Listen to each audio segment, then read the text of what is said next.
అనామిక చేసిన పనికి బాధపడుతున్న ధనలక్ష్మి అనామికతో ఎలా అంటూ ఉంటుంది. ఇన్ని రోజులు నేను చాలా దినంగా నమ్మాను, కూతుర్లా చూసుకున్నాను. అలాంటిది నా కొడుక్కి ఇంత దినంగా మోసం చేస్తావా? నువ్వు ఏది చేయాలనుకున్నా నాకు చెప్పాలి, తర్వాత ఇంట్లో వాళ్ళతో చెప్పాలి. అవేమీ లేకుండా నీ సొంత నిర్ణయం తీసుకొని కేసు పెట్టడం ఏంటి? ఇంటి పరువు ఏమవుతుంది? ఆ తర్వాత నిన్ను భార్యగా తను స్వీకరిస్తాడనుకుంటున్నావా? ఎంత సున్నితమైన మనసు ఉన్న నా కొడుకుని ఇంత దినంగా నువ్వు అవమానిస్తావా? జైలు పాలు చేస్తావా? Police station ఎక్కిస్తావా?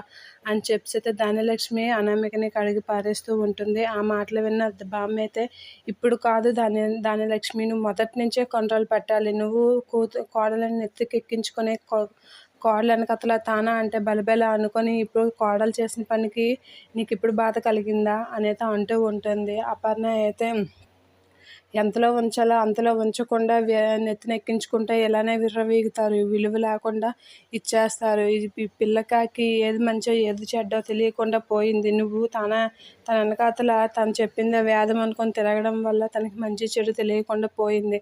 ఇప్పుడు నీ మాట కూడా లెక్క చేయని పరిస్థితికి వచ్చింది ఈ పిల్లకాకి అని చెప్పి అంటూ ఉంటుంది.